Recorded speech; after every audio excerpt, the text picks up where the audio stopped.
Welcome to our webinar titled Living with PNH. This is a patient panel discussion, and I'd like to thank our panelists for joining us today. My name is Lee Clark, Director of Patient Services, and I'll be moderating the presentation today. As we get started, I'd like to recognize the generous support of our corporate sponsors and the generous support of our patients, families, and caregivers for supporting the program today. It is possible you may lose your connection during the program. If you lose your connection, you can call in to listen to the webinar using the call-in number in your reminder email. Our program today will be archived to our website within just a few business days. You will be notified by email when it is live and ready for viewing. This is an interactive webinar today, so our panelists are going to be sharing about their experiences with PNH and then taking questions from the participants. I'd like to remind everyone that none of our panelists are medical professionals, so they'll be sharing their experiences, not providing medical advice. When asking questions, I do ask that you do two things to help me manage the incoming question. Submit your entire question all at the same time. Please do not share private health information in your question. Remember, again, our panelists are not medical professionals. They're patients just like you who are here to share their experiences with everyone. I'd like to introduce our panelists. So we have Patricia Hilton, who is joining us today. We have Evan Rossman, and then we have Shaquilla Gordon. So I'm going to give them a few minutes to do a little introduction of themselves, tell us about who they are and a little bit about their PNH journey. So Patricia, would you like to start? Sure. Good evening, everyone. As she mentioned, my name is Patricia Hilton. Some may know me, some may not. But yes, my PNH journey starts 2007, and I never got diagnosed until 2012. I was a mom at the time. I had middle school age and an elementary school kid, so got in, being sick. Had to take time off from the job and all that, and not being, know what's going on. Undiagnosed, it's been a journey, but I'm here today and I'm really happy to be here. And it's been a journey, and I thank God that, after 2012 and being on Solaris, I'm doing much, much better today, 2022. So I'm happy for that. Thank you so much, Patricia.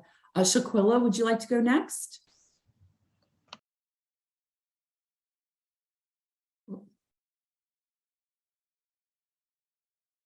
Oh, you're on mute.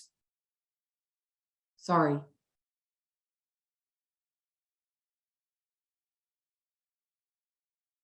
Whoops.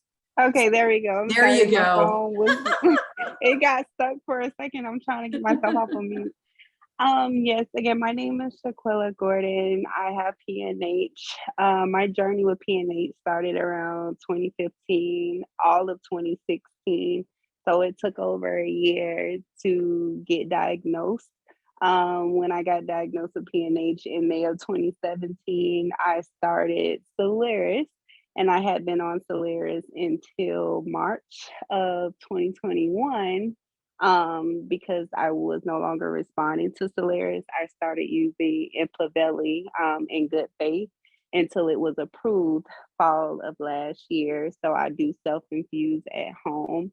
It has been a journey as well throughout the last couple of years dealing with the PNH and going back and forth. I have good days, and then when the bad days come, they're bad, and then they're bad for a while, and then I'm up and down. So it has been a journey with me as well. And I've been with PNH since 2017, trying to find a new normal every so often. And that would be my story. Thank you so much, Sequilla, for sharing. And Evan, would you like to go next? Of course. So as Lee mentioned, my name's Evan Rossman. I'm based in New York. I'm 28 years old, and I was diagnosed with PNH in 2021. So it's been almost a year since my diagnosis. I went directly to Ultimaris. I had no really symptoms of telling. My family just realized that my skin color looked off, basically. I looked a little yellow. Went to get a blood test, and then, within actually a week, luckily, it was sort of figured out. I would say that my process and sort of how I've been feeling, it was a lot to take in, especially with work, with life, with everything along those lines. But a year to date, I've sort of, dealt with it in strides, good days and bad days as well, but definitely like to keep a positive attitude and trying to not let the disease, take over what I want to do in life, take over my day to day. I'm a very positive person, and keep on trying to go, but very excited to be here and answer any questions. Thank you so much for everyone introducing themselves and telling a little bit about themselves. So our first question is, how long did it take for you to get a diagnosis? Patricia, would you like to start with that one? I think it's 5 years. 5 years. And Shaquilla, how about you? It took a little over a year for me to get diagnosed, just because I wasn't showing the symptoms of a normal PNH patient. So that was the back of the mind to my physician. Just we didn't think I had the PNH because I didn't have symptoms of PNH. So it was a little over a year. Evan? So Okay. it took, thankfully it took 1 week for diagnosis. And the reason that is I was showing no symptoms. I was, biking and running. However, when I was diagnosed, which was early August, late July of last year, my ankle was hurting me. I sort of had a limp and I thought it was from running. We sort of did an ultrasound just in case after my coloring was off. That's when they found there were 2 blood clots in my knee, which then was obviously a symptom of PNH. And from there, luckily, mixed in with my discoloring, blood test, hemoglobin being at like around a 5, I would say. So that's when they sort of were able to surmise that I had PNH. So it took, overall a week, but I would say I was extremely lucky. And, because I was in New York City, it was right place, right time, I would say. Sort of a lot of factors led up to it. But, that was the process for me, last summer. Thank you. Patricia, were you having any symptoms before your diagnosis? Yes, I'm energy lost. I was, I didn't have much. It was my boss that started to notice that at a certain time around spring, I think, I started to, lose energy. I was draggy. I started to have, I'm not sure what it was, but I know for sure energy level, started to drop. And I decided to go to the doctor to figure out what was going on and why every time around spring, I started to feel like that. So when I went to him, he didn't know either. So from there, I had to do a couple of blood tests and different stuff. Then he referred me over to a hematologist, and then they still didn't know at that time. So it's been a journey with that. But yeah, it was energy lost, and I started having like aches and pains and discomfort in my stomach sometimes when I eat. Yeah. Thank you.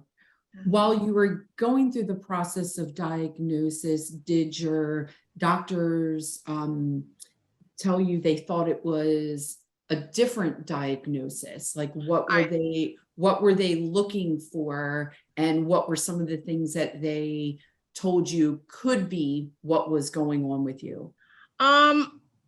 when I did couple of blood tests, they realized that my hemoglobin was, a bit low, and and my iron was low, so I started to get iron treatment. That's what started first. I got iron infusions. Sometimes I have to be hydrated. So it was like a lot of tests run. They didn't know. One thing my hematologist always say, you say, Patricia, you have something and it's something rare. We can't figure it out yet. We don't know what it is, but I was just constantly back and forth doing iron treatment and other stuff. So they didn't know. At that time, he didn't know. And my primary care, they didn't know either. So it took a while for them to figure it out. 5 years, yeah. Thank you. Evan, how about you? When you were going through the process of diagnosis, did they give you some things that they thought that it could possibly be? Any other diagnosis that they were looking at for you? So in my specific situation, the hematologist that I worked with was based in NYU. I currently go to Dr. Aridin as my primary sort of PNH hematologist. But luckily, I mean, I can't describe how rare and how lucky I was that the hematologist, once I went in, I gave my blood work. He said, day 2, after I was getting all these tests done, that I think you have PNH and we're going to test for it.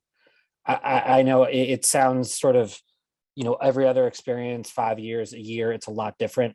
Mine was pure luck. I would say that that's a rare situation. I'm just lucky to be in New York City, that have access to doctors who have heard of this disease and understand, the symptoms. But I think it was my hemoglobin being so low and then my leg hurting a lot. And from there, the process was, hemoglobin's low. Okay, I got a lot of tests run, CT scan, a lot of things going on. I had no symptoms when I was fatigued, but mixed in with that low hemoglobin, I immediately got that ultrasound on my leg to see if I had any clotting, see why my leg hurt. That's the reason that they've, immediately went to PNH after they found the 2 blood clots in my legs. So it was, I don't think that's going to be the case for a lot of people, but this is sort of just my story and how it happened. Thanks, Evan.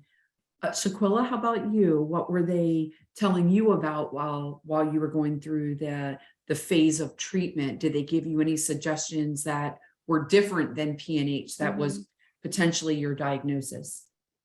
Yes, so as I started to go through it and they're running tests, my hemoglobin was super low. All of my counts were low, but my hemoglobin had got down to like 5.3. When they did a bone marrow biopsy, nothing really came back on the bone marrow biopsy, one of the first ones that they performed. So as they kept going, they thought maybe I just had severe hemolytic anemia. So I was put on Rituxan. So I did that treatment each month. I still wasn't responding to that. So then they started testing me more and say, maybe you have lupus.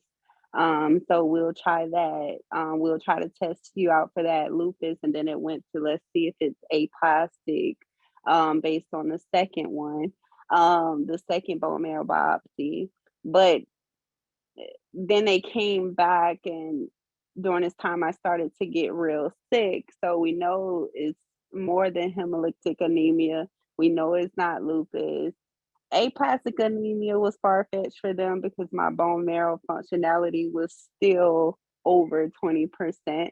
So no, that's not it. So my doctor finally just said, you know what, I think I'll test you for PNH. I don't think you have it, but I'll test you for it. And the weekend that we waited on the test to come back was the weekend I ended up in the hospital with a blood clot in my lungs. And I had to also have a blood transfusion. So Mayo Clinic in Jacksonville actually found the blood clot. And then that Monday, my doctor's office called me and let me know that I had PNH. So it was a journey. We thought it was hemolytic anemia only, then we thought it was lupus, and then the PNH came about. Thank you very much for sharing all of that. And then Shaquilla, we'll go ahead and stay with you for a minute. So once you heard the diagnosis of PNH, what did you do next? At first I didn't know what PNH was. I had never heard of it. So I didn't know how to start. And my hematologist, he's really awesome. And even though he's aware of PNH and had a PNH patient at that time, I just didn't have a lot of the symptoms as everyone else until the end of the road, basically. All of these symptoms came about when he sent off his test.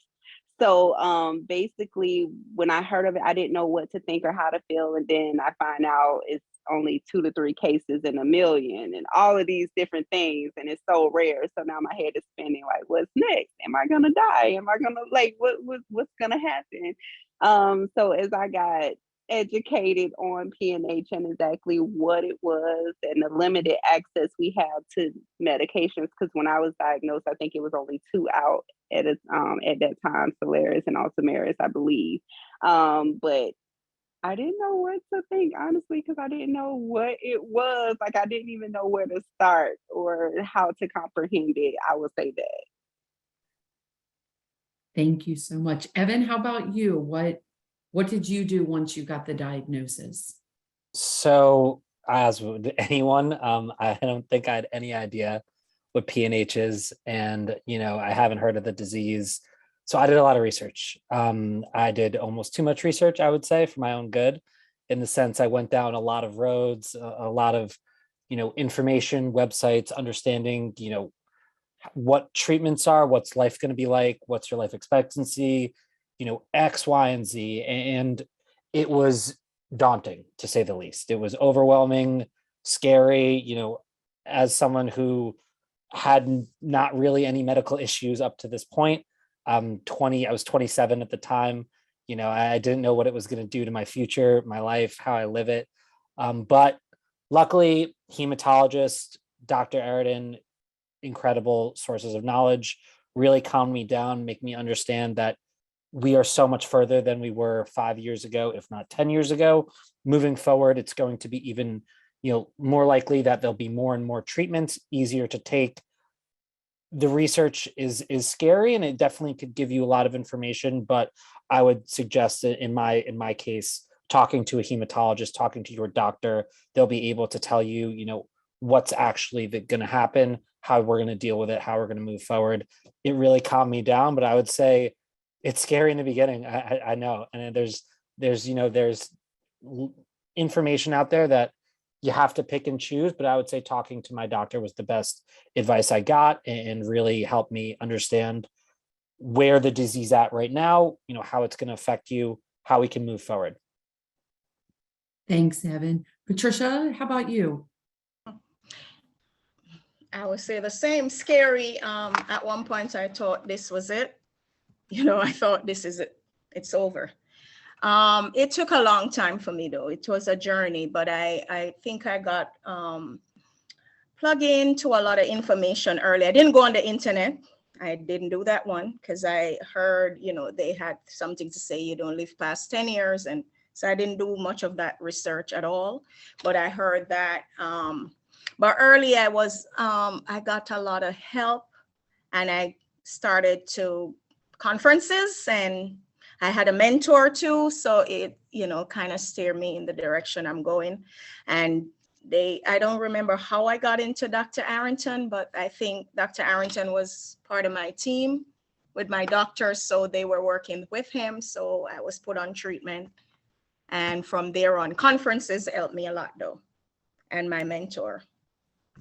And meeting other people that had it, so that kind of give you the motivation to go on. And, I was educated that way. I learned a lot that way, but I didn't search the internet. I didn't do that. Yeah. Thanks, Patricia. We'll stay with you. Did you get a second opinion regarding your diagnosis? I heard, what's her name, mentioned that when they did the first bone marrow biopsy, nothing. The second one, nothing. I think I had 3 before they really, found out what it was, because they had to do a bone marrow at this point. Yes, Dr. Arrington was my second opinion.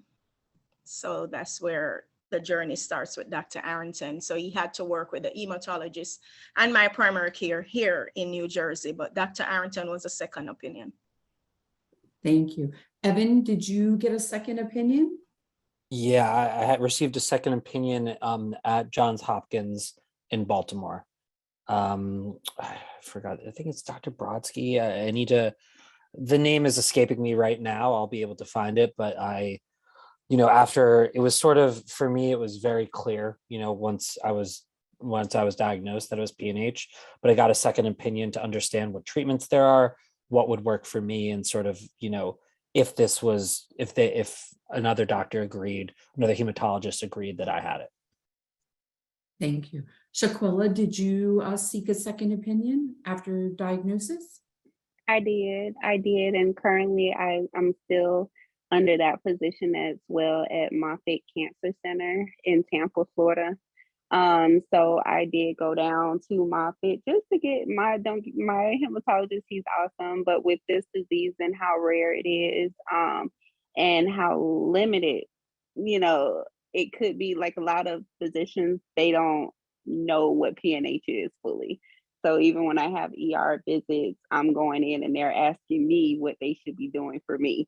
So I like to try to keep another doctor in the loop as well, just to get their opinion, especially on my PNH, how it's been, where I have a lot of ups and a lot of downs.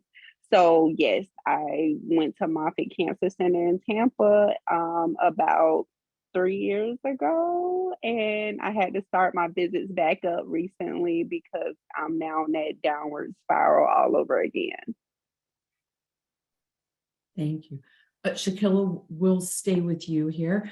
So how did you go about the treatment discussions with your PNH experts? What did they talk to you about your treatment options, and how did you decide what the best treatment was for you? So basically, at the time when I was diagnosed back in 2017, Solaris was like the best option for me at that time, and where my hemoglobin was at, from my understanding, Solaris was my only option at that point. And then I was advised that, hey, you get on your Solaris, you start that treatment, and your quality of life should improve within the next 6 months. So you should feel a difference. You should see a difference. It never happened for me. So I was still getting frequent blood transfusions. I was needing to do platelets, all type of things, and it just kind of kept me stable. But I was on the border all the time. And with PNH, it can be torture because you can't get blood transfusions a lot of times unless you're under 7.0 here in Florida. So I it was hard. And then as new medications continued to come out, my doctor always stayed in a loop. He always gave my cases to other hematologists at Johns Hopkins as well. He has a physician that he works with there to kind of share my case and see what his opinions or thoughts would be.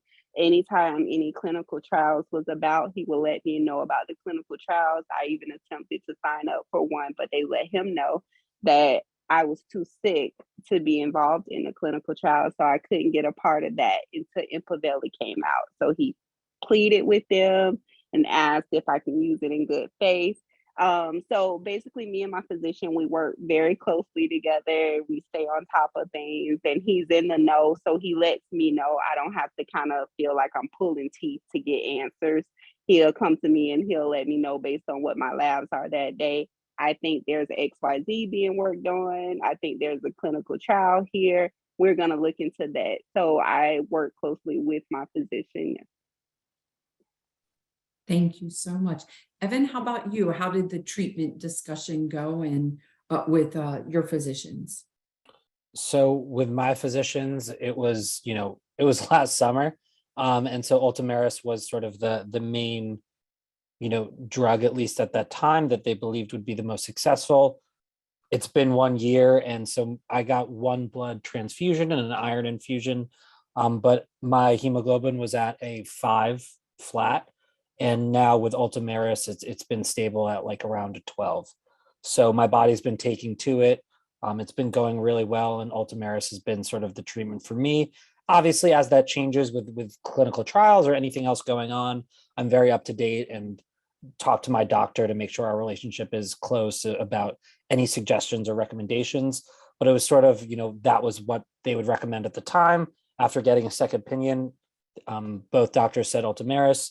From there, that's been successful. My body's been taking to it. So I've sort of stayed on that for a year, but as time goes on, that could change, but that's sort of my process and how it went.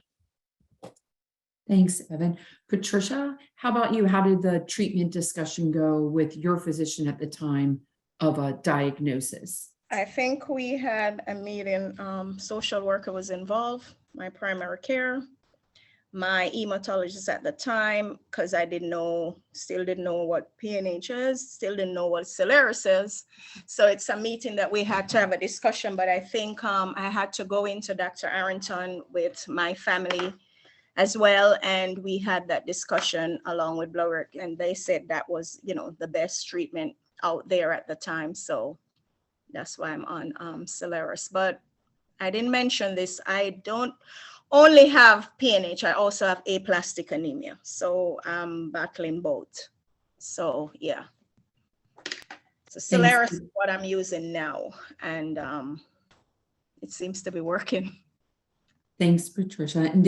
And did you have any questions that you asked the physician at the time that you were discussing your treatment options that would be helpful for other patients to make sure they're asking their physician? I always try to get a copy of my blood report, and I will ask, what the different things on there means, but I always focus more on my hemoglobin. I also asked what would be the side effects, how would I feel? Do I have to, go into the hospital at all times to get it? Where is this, going to take place? All these questions I had to ask. I heard it would be done in the cancer center, so all those discussions, there's a whole lot of questions that I had at the time. So I had to take family member, because sometimes when you get before the doctor, you don't remember anything. So it's good to write down your questions before you go. But yeah, I had some questions at the time. I can't remember all of them, but yeah, for that, I was wondering how often would I get it? What would be my dosage? How would I, yes, stuff like that. Thank you. Evan, anything you'd like to add? Any questions that you asked about before you started treatment that you think that would be helpful for others to ask? Yeah, I would say my process with my family as well is the more questions, the better. I would say that you want to ask anything related to the disease, the treatment, how it's going to affect your life, how many times you have to do it. For me, it was questions on day to day and just general, living, and also with the amount of times. I think the way that I went about it, especially in the beginning, is and how I go about a lot of things, is the more answers I can get, the better. And the questions, any question is really on limits when it comes to this, because of how rare it is. I would ask anything related to, how am I expected to feel? What are the treatments going to be like?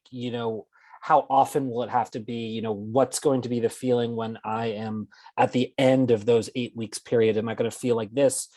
Can I do this? Can I work out? Can I, drink? Can I do whatever? All questions related to how you live, I would ask those, because that's what we're doing. We're living with this disease and we're being treated for it. So the way that I went about it is I wanted to figure out how I'm going to take this information and move forward.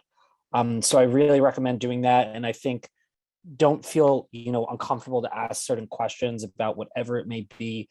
Ask away. The more questions and answer you have, the better. Even if they don't know the answer, they'll be able to figure it out, and they'll give you the best information they got, because you're going to have these questions that come up. I had a million questions in the beginning. So I think that's what I would recommend from my perspective when it comes to talking to a doctor or a specialist about this disease, or about, diseases, aplastic anemia, anything like that. Thanks, Evan. Shaquilla, how about you? What kind of questions did you ask about before you started treatment? I asked about when does the point in time come as far as needing a bone marrow transplant. That was one of the biggest things, because I know at some point for some PNH and aplastic anemia patients, treatment may not do it for you.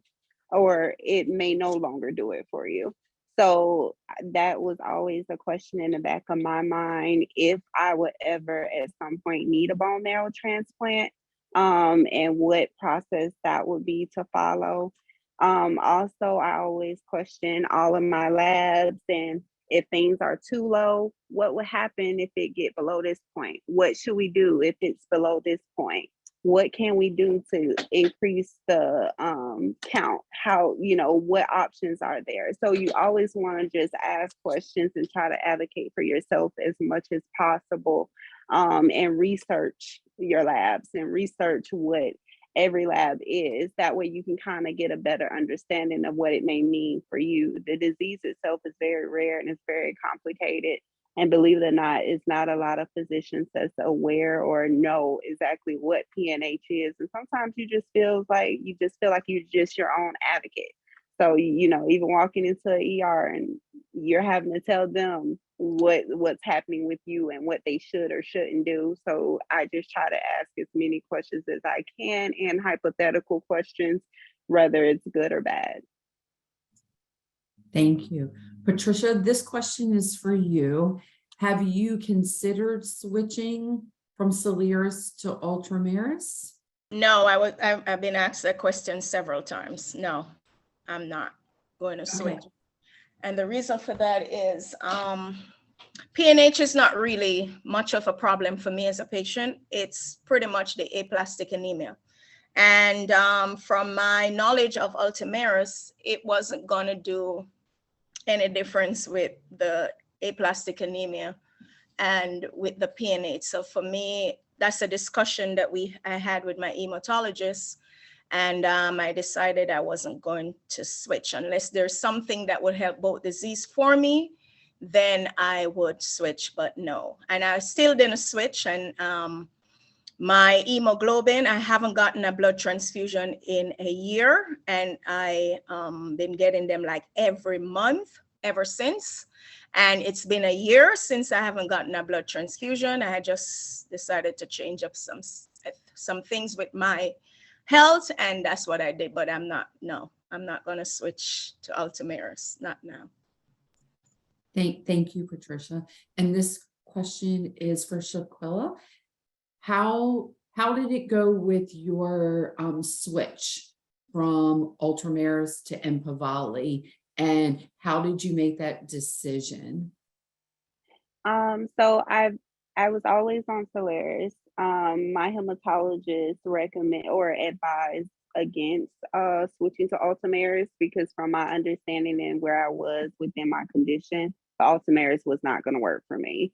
Sorry. The Soliris, the Sorry, Soliris, I meant to say Soliris. Sorry about that. It's okay. The Soliris, from my understanding, worked harder than the Ultramarys. For me, in my case, that's what he said, that the Soliris is working harder. So to switch to Ultramarys, it wouldn't do me any good. So we stuck with the Soliris until there was something else that came out, which was the Empaveli around this time. And the Empaveli, the infusions I do myself at home, it really, really worked for me. It boosted my count. My count on average under Soliris stayed between maybe a mid-6 to an 8. But soon as I got on the Empaveli, my count went up by itself in the 9s and 10s. And I felt the best that I've ever felt in years on it until I had got the COVID vaccine. And when I got the COVID vaccine, it wiped my counts all together, and it has not been the same. And the COVID vaccine was August of last year. So from March to July, August of last year, it went up, no problem. I felt so good. And I had been on Soliris since 2017, and it didn't do nowhere near as good as the Empaveli did for me. But as soon as I got the COVID vaccine, all of that work was done. So now it's like I'm still up and down, up and down. I'm still on Empaveli. Moffitt Cancer Center mentioned about possibly switching back to Soliris and getting another like medication on top of it to kind of possibly help the counts, to see if that may be an option. but we're not sure there. And it's not the medication itself. And again, with the condition being so rare, they don't have a study on what the COVID vaccine does to PNH and aplastic anemia patients to know if it's a coincidence that I got the COVID vaccine and it went like that, or if it was truly the COVID vaccine. So those were my discussions. Thank you. And another one for Shaquilla. Were you nervous about administering treatment at home yourself? A little bit, doing it myself a little bit, where you're no longer in a controlled environment within your doctor's office where they're administering the drugs for you and you having to do it yourself with the needles and stuff. I was a little nervous, but after the first 2-3 times, it's kind of like I'm used to it. It's clockwork. I can stick myself with no problem, and I don't have any issues with infusing myself. And I'm able to do it on time in the comfort of my own home, and I'm not having to go to the doctor's office. Like, I still have to go as much due to my low count, but I'm not having to go and sit in the doctor's office to get treatment. Thank you very much. Evan, we'll start with you with this one. How did you go about telling family, friends, loved ones about your diagnosis? Yeah, so it was definitely a tough conversation. The way I went about it was I wanted them, when I got diagnosed, I think I waited until a couple weeks or almost a month after diagnosis to start telling people, due to the fact that I didn't have enough information. And so the way that I gathered information was talking directly to my doctor. And then I just made those phone calls. It was tough. It was hard. And I definitely, I told people to not look on the internet, to be honest. I had told people that if they have questions or anything like that, to talk to me, ask me. I'll be able to give you those answers, because of the fact that on the internet, it's a little scary and it's definitely overwhelming for people who are close to you, like friends and loved ones.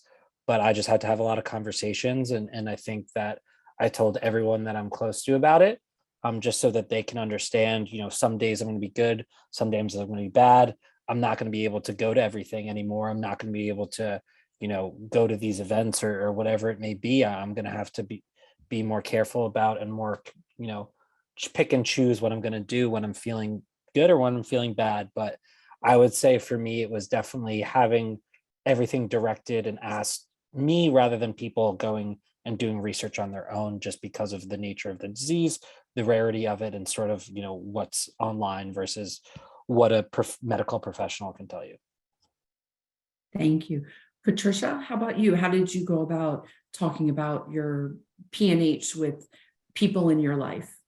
I just kept it my immediate, meaning my kids, my mom, and a few close friends. The problem that I encountered was, at church, because most of the time I was either cold or achy and I can't hug people.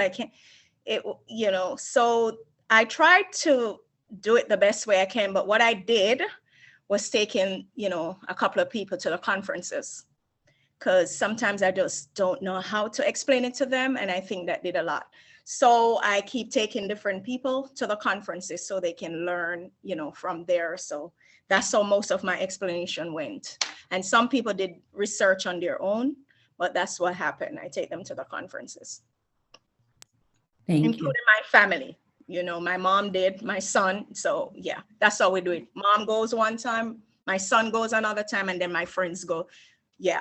So that's how I did it, because I really couldn't explain it that much and that clear. So I took them to the conferences. So Quilla, how about you? How did you go about discussing PNH with people in your life? Initially it was hard for me just because I didn't know exactly what PNH was, to be honest with you. I can only go about just letting people know like how I'm feeling, what it does to me as an individual, how it makes me feel, and just research it. Basically, I just kind of like, you can look it up and see what the symptoms are and how it is, and the other diseases it's in the grouping with, such as MDS and aplastic anemia. Like, it opened up a whole book of different things, and then you just get scared because with PNH you can also get one of the other diseases as well. They go hand in hand. So it was just kind of me, as I learned, I passed on the information. But I kind of use myself as like the walking example of the disease to say, this is the treatment I'm on, this is how I'm still feeling, this is what I go through on a day to day. Oh, I learned X, Y, and Z today, and this is going to happen today. So it's just kind of as I learn, I pass on. Thank you. Evan, question for you regarding blood clots. Since you were diagnosed as having blood clots at before diagnosis, do they do anything different with you on monitoring you for blood clots? I am just on a blood thinner, and I think I will be on a blood thinner for the rest of my life. So I think that's sort of what the diagnosis was. And the blood clots and the disease, it was hand in hand. It wasn't like the blood clots they noticed first versus the disease. It was my leg was hurting, during this process. And it's sort of just like, I was like, they saw my family saw that my skin color became like yellow, and I looked a little discolored per se. And then from there I got a blood test, and there, once the blood tests were happening, I was also mentioning that like my leg was really hurting. I don't know what it is. I think I need, either some sort of x-ray or a sort of an ultrasound, I would say, to just see why it was hurting so much. So I'd recommend, for me, I'm just going to be on blood thinners, I think, for the rest of my life until my doctor, my hematologist, would like differently. Shaquilla, how about you? You had mentioned a blood clot also. Yes, due to my history of having the blood clot in my lungs, I'm also on blood thinners for the rest of my life. I started off with Eliquis, and then I was moved to Xarelto because Eliquis you have to take like more than once a day, and I was guilty. I was not doing it more than once.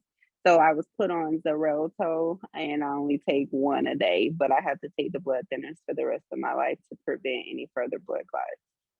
I'm doing the same exact thing. Patricia, how about you? Did you experience any blood clots? And No blood clots. okay. No, I've never experienced. At one point they thought I had, but it wasn't. So I've never had a blood clot. And Patricia, you had mentioned your dual diagnosis of aplastic anemia and PNH. Was there ever talk with you about having a transplant? Yes, I did. In my first, when I just got diagnosed with PNH, I was sent to a specialist in Hackensack Hospital that specialized in bone marrow transplant. So I did went, and I was not qualified at the time to do it. So, and my loved ones would not be either. So I never really, they told me, no, I wasn't qualified to do a blood clot at that time. So I didn't, go back and look into it again.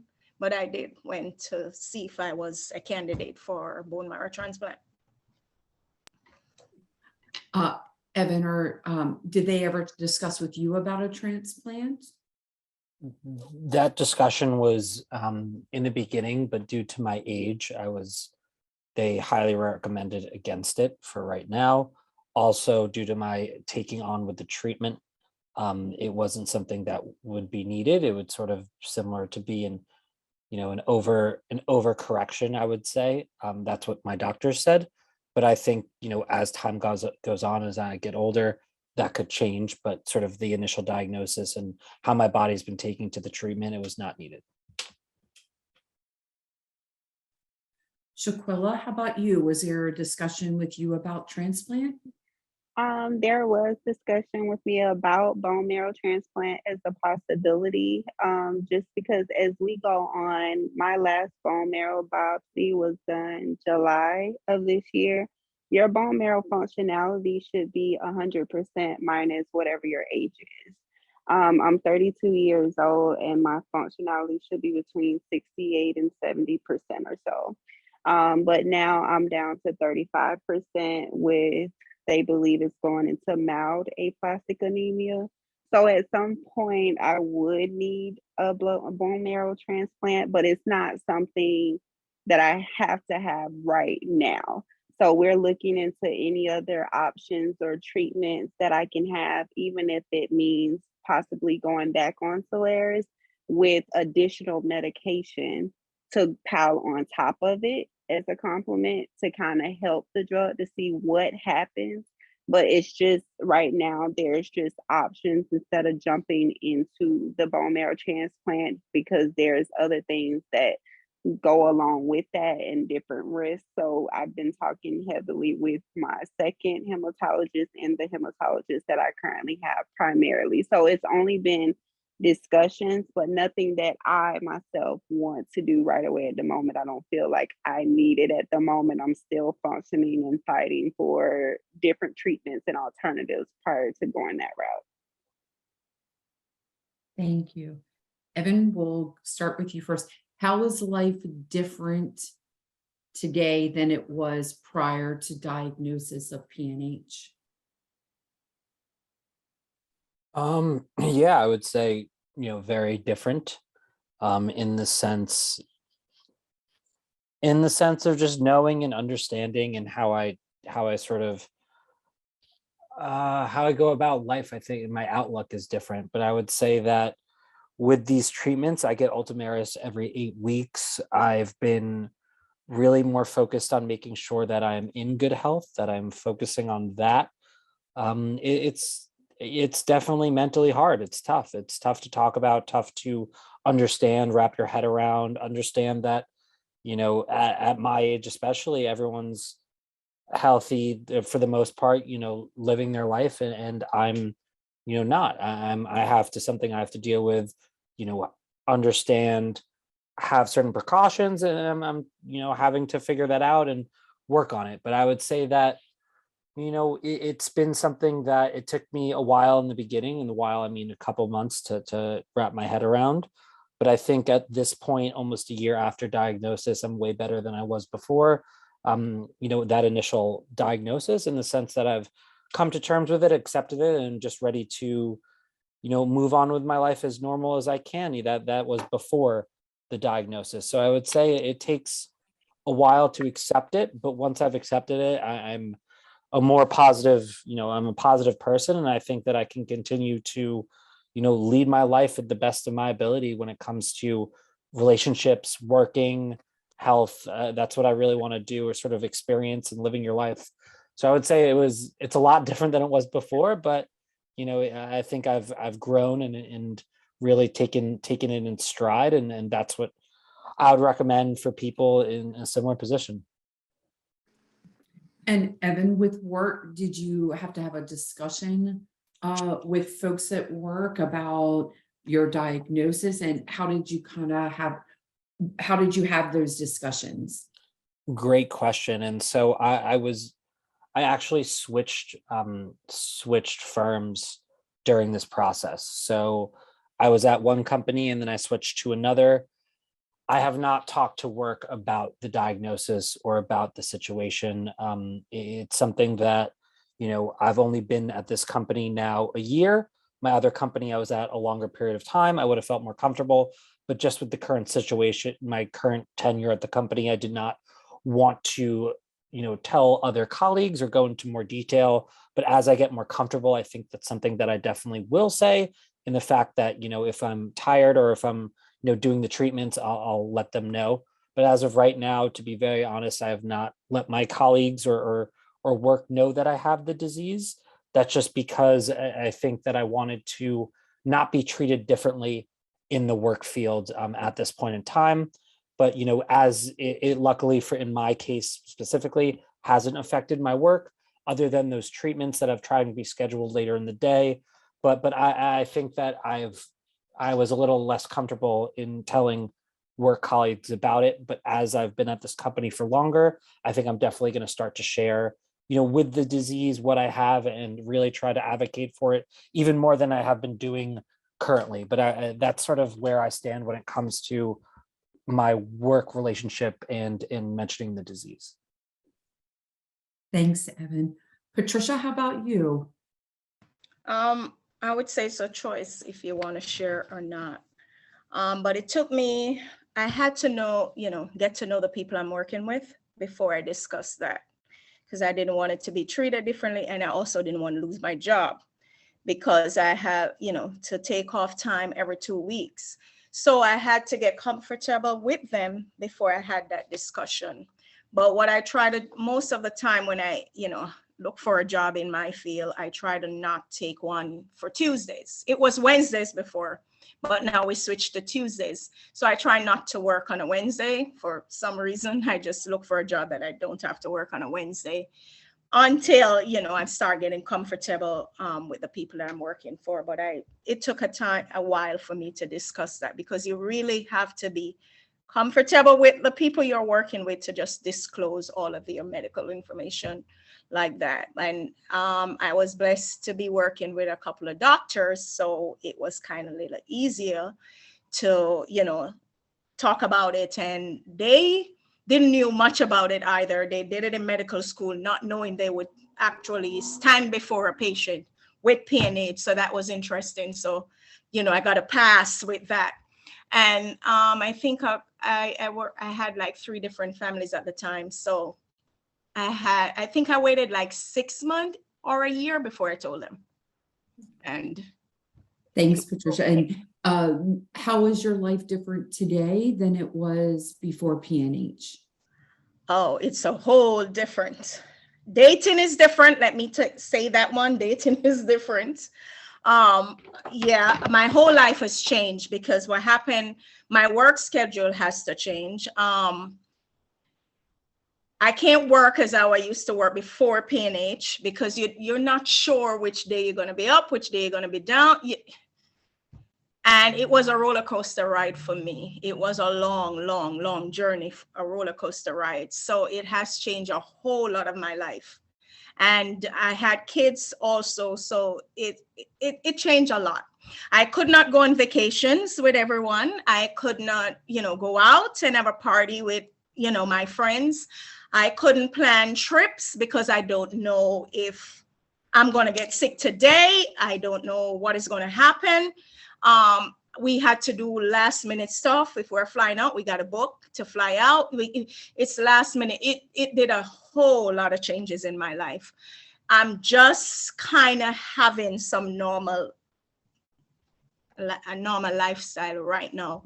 But I noticed too, with relationship, and I got a hit relationship, it take a toll on that. Because sometimes people are not, trying to educate themselves on what's going on. And sometimes the partner that you're with, they don't understand. And sometimes they're on the journey with you and then they. So I know it did a lot with relationship, and I've encountered other patients has the same issues. So with that, it can take a toll on that as well. Thanks, Patricia. Shaquilla, how about you? How is your life different today than it was prior to diagnosis? Prior to diagnosis, I was very weak and I couldn't really do much of anything. I guess, walking around and people didn't understand, like, how are you walking around and functioning and your blood count is at 5 and 6? So it was kind of like you're forcing yourself to do these things, to go to work, to take care of your household and things like that, because that's what you have to do. But it was definitely a struggle. Now I will say I'm a lot better because I kind of understand the disease more, and I know when it's getting ready to trigger something. I know when it's getting ready to be a bad day.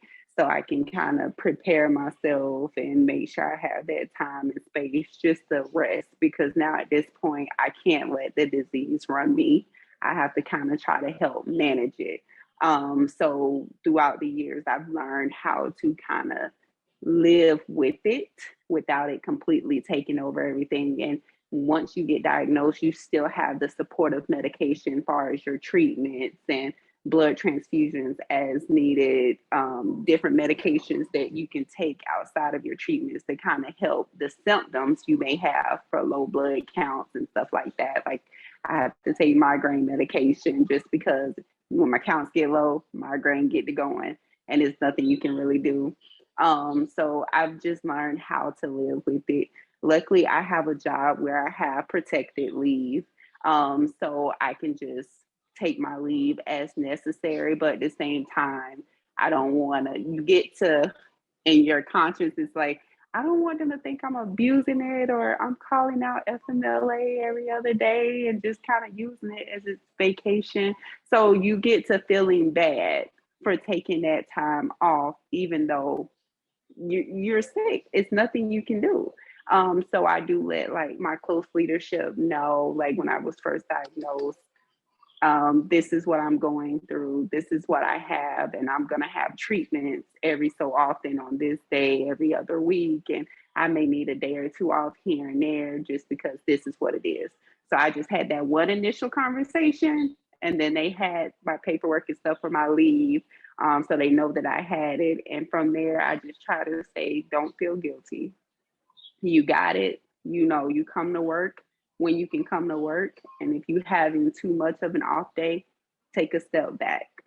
So that's how I deal with it. Thank you.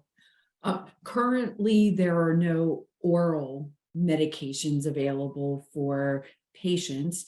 If oral medications were to be developed, how do you see that impacting the lives of PNH patients if an oral medication were to be available? Patricia, would you like to start with that one? I think I heard there's one coming out, or I think I heard something on that.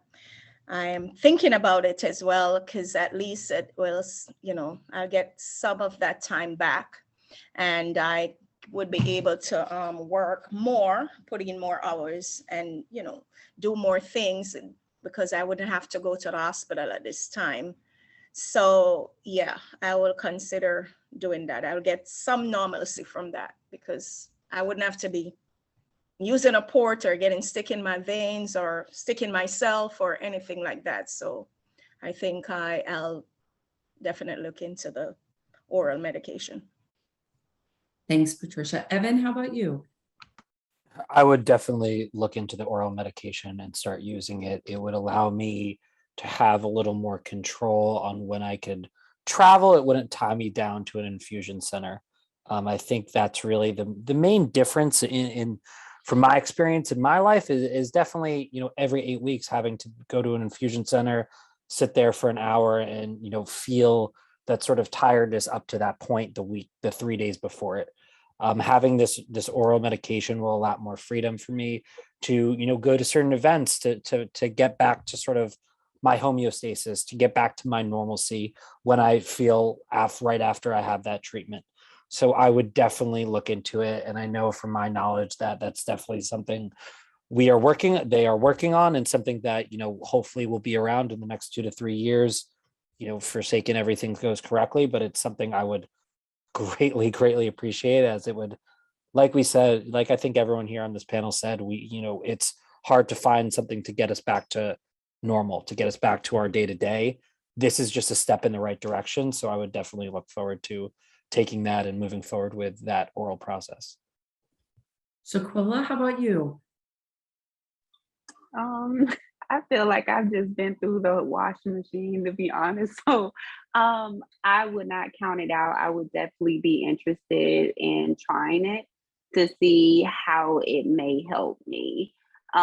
Just after I, of course, want to research it more and see the benefits from it, and people in the trials, how did they take to it. But I would definitely be interested in a pill form that will also help me. Like, I've then got out of the office from treatment, but now I'm kind of sticking myself everywhere. So it's like, it'll kind of alleviate that, and I can just try something new, something different. Thank you.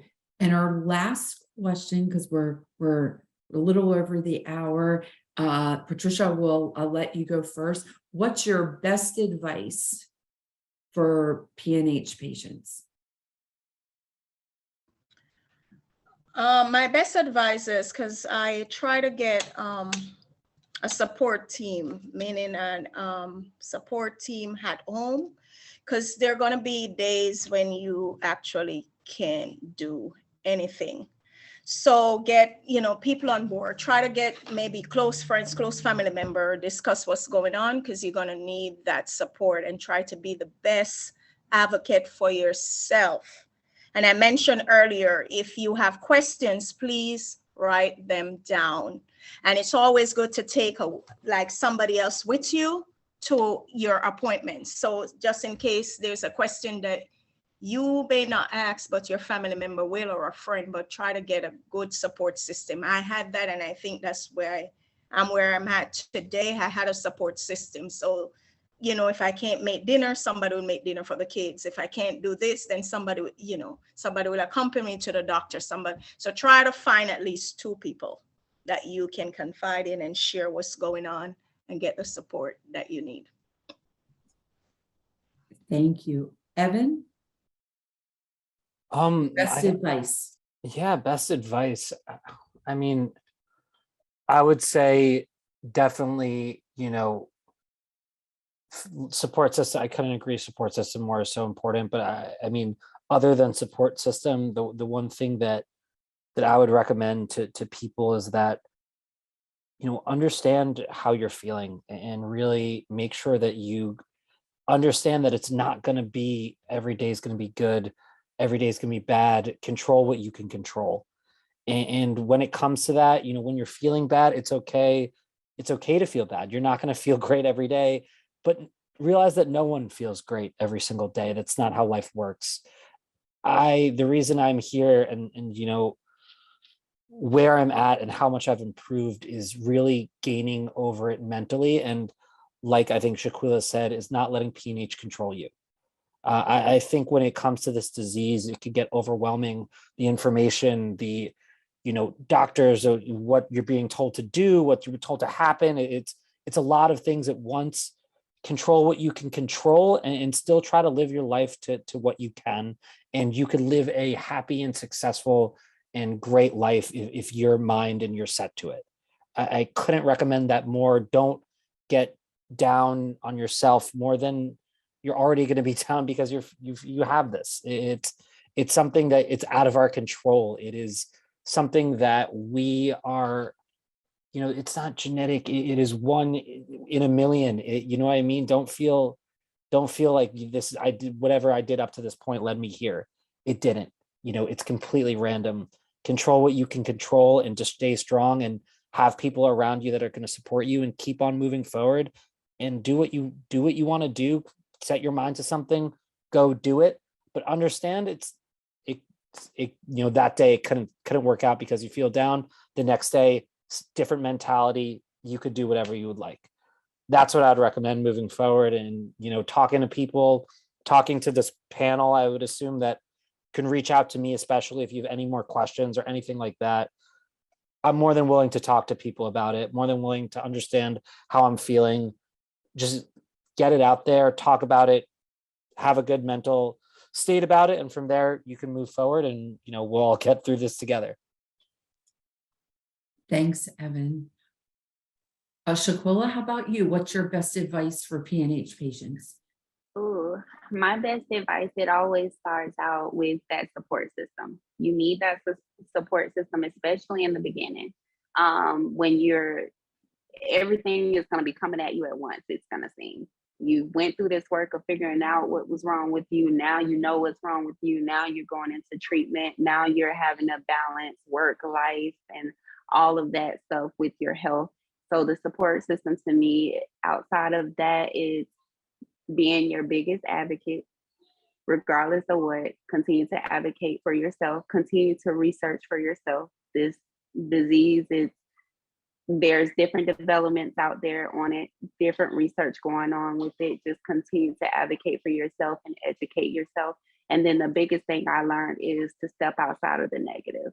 For the first year or two, when I didn't see my counts really improving, I was definitely feeling so negative and down and no hope. And step outside of that. Once you step outside of that and advocate for yourself and see what else is out there and just say, you know what, until I can get better, I'm going to continue to live my life because time is waiting on nobody.